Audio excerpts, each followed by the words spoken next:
일단 예비 사회적 기업 선정 단계에서는 소셜 미션이 명확하고 그것을 구현할 수 있는 일단 어떤 사업적인 모델을 갖고만 있다면 그게 구체적인 성과가 나거나 뭐 매출액이 충분하거나 그렇지 않다고 하더라도 기회를 준다라고 보시면 돼요. 그래서 예비 사회적 기업 지정 기간 동안에 여러 가지 지원을 거치면서 그런 사업 모델들을 굉장히 잘 구축해 보라는 차원에서 기회를 주는 거거든요.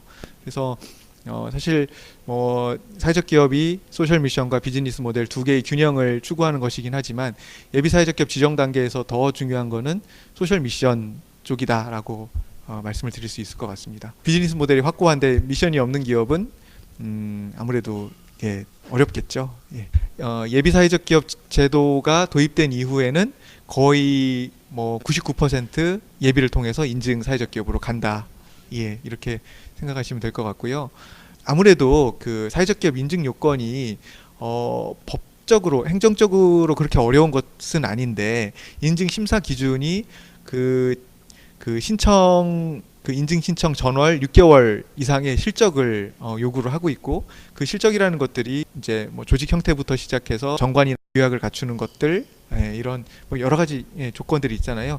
그리고 우리가 충분히 사회적 목적을 실현하고 있는 기업이다라고 얘기할 수 있을 때까지 어떤 그 기본적인 실적들이 필요하기 때문에 그거를 갖추기가 신생 기업으로는 어려운 측면이 있는 거죠. 그래서 예비 사회적 기업 단계를 거치면서 또한 그 정부 재정 지원 사업에 도움을 받으면서 사회적 기업으로 인증 신청했을 때 훨씬 더 좀 수월한 측면이 존재하기 때문에 예비를 거치는 게 이제 통상적인 경로가 된 겁니다. 기본적으로 이제 그 국가에서 우리나라의 경우에 이제 특수한 건데 사회적 기업이라는 것을 인증제도로서 운영을 하고 거기에 각종 재정 지원 사업을 연결하는 방식으로 국가가 주도한 측면이 있단 말이에요. 그렇다 보니까 기관을 통한 어떤 그 심사 과정이라는 게 반드시 거쳐져야 되는 것이고 우리 기업이 충분히 사회적 기업으로서 역할을 하고 있는 곳이 분명히 있겠죠. 인증을 받지 않았지만 사회적 기업보다도 훨씬 더 잘하고 있는 기업들이 있을 텐데 심사라는 과정을 거치고 나서야 이제 그 예비 사회적 기업 지정이든 사회적 기업 인증이든 이렇게 되는 것이기 때문에 그 심사하고 뗄래야 뗄 수가 없는 거죠. 사회적 기업 인증 심사를 할 때는 기업의 지속 가능성을 더 엄격하게 심사하는 그런 경향들이 있고요.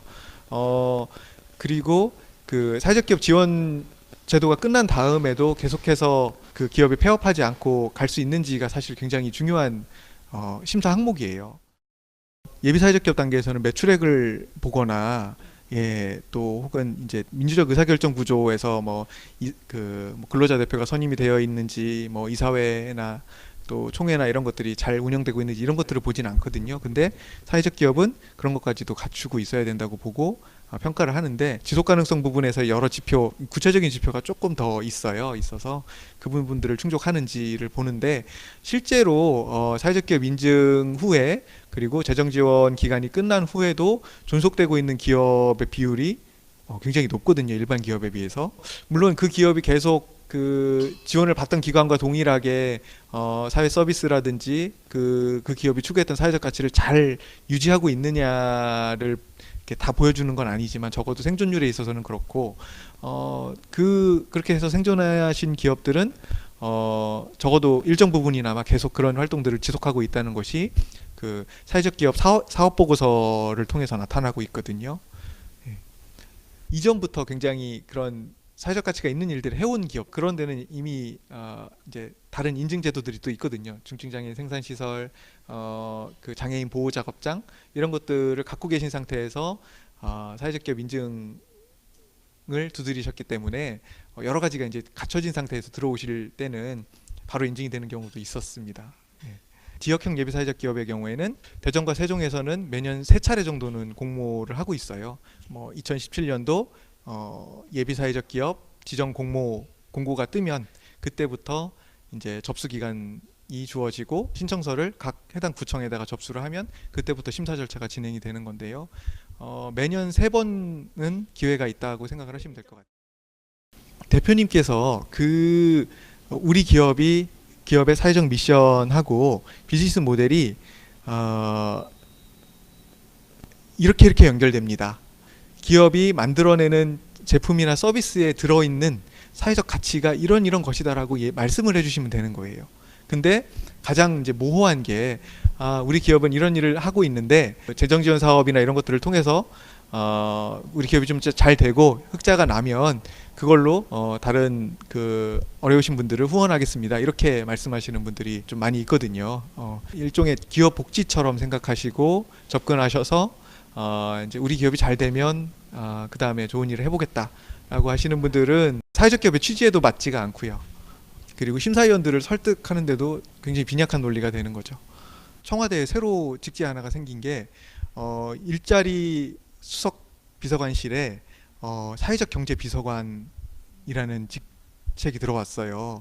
문재인 정부 하에서는 그 일자리를 만들어내는 일이 굉장히 중요한 의제고 그 중에서도 사회적 경제 부분이 그 일자리를 만들어내는 굉장히 중요한 역할을 하게 된다는 상징적인 조치인 거거든요. 어쨌든 그 사회적 경제 전체가 커지는 것이 그 바람직한 방향이라고 한다면 자원이 많아지는 것이 나쁜 시그널은 아닌 거잖아요.